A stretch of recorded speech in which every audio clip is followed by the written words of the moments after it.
ಈ ಸಮಸ್ಯೆಗಳ ಬಗ್ಗೆ ವಿಜಯವಾಣಿ ಪ್ರಜಾವಾಣಿಯಲ್ಲಿ ಔಷಧ ಕೊರತೆ ನೀಗಿಸಿ, ಸರ್ಕಾರಿ ಆಸ್ಪತ್ರೆಗಳಲ್ಲಿ ಔಷಧ ಬರ, ಸರ್ಕಾರದ ನಿರ್ಲಕ್ಷ್ಯಕ್ಕೆ ಜನ ತತ್ತರ, ಇದನ್ನ ಬಹಳ ಗಂಭೀರವಾಗಿ ತೆಗೆದುಕೊಳ್ಳಬೇಕಾದಂತಹ ವಿಷಯ.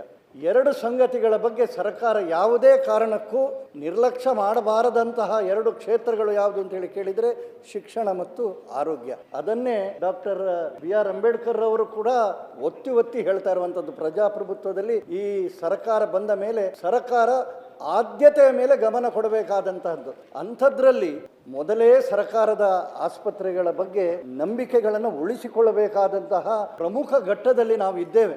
ಸರ್ಕಾರಿ ಆಸ್ಪತ್ರೆಗೆ ಹೋಗೋದೋ ಬೇಡವೋ ಅಂತ ಹೇಳುವಂತಹ ಸಮಾಜದ ಕಟ್ಟಕಡೆಯ ಸಾಮಾನ್ಯ ವ್ಯಕ್ತಿಗಳ ಮನಸ್ಸಿನಲ್ಲಿ ಆ ಪ್ರಶ್ನೆ ಬರಬಾರದು. ಸರ್ಕಾರದ ಆಸ್ಪತ್ರೆಗಳು ಪ್ರೈವೇಟಿಗಲ್ಲ, ಸರ್ಕಾರಿ ಆಸ್ಪತ್ರೆಗೆ ಹೋಗಿ ಅಂತೇಳಿ ಹೇಳುವಷ್ಟರ ಮಟ್ಟಿಗೆ ವ್ಯವಸ್ಥೆಯನ್ನು ತರುವುದಕ್ಕೆ ಸಾಕಷ್ಟು ಪ್ರಯತ್ನಗಳು ಆಗ್ತಾ ಇದ್ದಾವೆ. ನಾನು ಇಲ್ಲ ಅಂತೇಳಿ ಹೇಳೋದಿಲ್ಲ, ಆದರೆ ಔಷಧಿಗಳಿಲ್ಲ ಅಂತ ಹೇಳಿಕೊಂಡು ಯಾರು ಹೇಳ್ತಾ ಇದ್ದಾರೆ? ಸರ್ಕಾರಿ ಆಸ್ಪತ್ರೆಯಲ್ಲಿ ಕೆಲಸ ಮಾಡುವ ವೈದ್ಯರುಗಳೇ, ಸೇವೆ ಸಲ್ಲಿಸುವ ವೈದ್ಯರುಗಳೇ ಸಾಮೂಹಿಕವಾಗಿ ಆಸ್ಪತ್ರೆಗಳಲ್ಲಿ ಇಲ್ಲ, ಸರ್ಕಾರ ಸಪ್ಲೈ ಮಾಡ್ತಾ ಇಲ್ಲ, ಅದಕ್ಕೆ ಅವಕಾಶ ಇಲ್ಲ ಅಂತೇಳಿ ಹೇಳ್ತಾ ಇದ್ದಾರೆ ಅಂತ ಹೇಳಿ ಆದರೆ ದೊಡ್ಡ ಪ್ರಶ್ನೆ ಅಲ್ವಾ? ಸುಮಾರು 20-25 ಜನ PHC ಡಾಕ್ಟರ್ಸ್ನ CHC ಡಾಕ್ಟರ್ಸ್ನ ನಾನು ಫೋನ್ ಮಾಡಿ ಕೇಳಿದೆ, ನೀವು ಪೇಷಂಟ್ ಬಂದರೆ ಕಾಮನ್ ಆಗಿರುವಂಥ ಡಿಸೀಸ್ ಯಾವುದು ಅಂದರೆ ಕೆಮ್ಮು, ಶೀತ, ಜ್ವರ ಅಂತ ಹೇಳಿ. ಅದಕ್ಕೆ ಇನ್ಫೆಕ್ಷನ್ ಆದಾಗ ನಾವು ಬರೆಯೋದು ಹೇಗೆ ಅಂದರೆ ಒಂದು ಪ್ಯಾರಾಸಿಟಮಾಲ್ ಬರೀತೇವೆ, ಒಂದು CPM ಅಥವಾ ಸಿಟ್ರಿಸಿನ್ ಬರೀತೇವೆ, ಒಂದು ಸಾಲ್ಬುಟಮಾಲ್ ಬರಿಬೋದು ಸಿರಪ್ಪನ್ನ, ಜೊತೆಗೊಂದು ಆಂಟಿಬಯೋಟಿಕ್.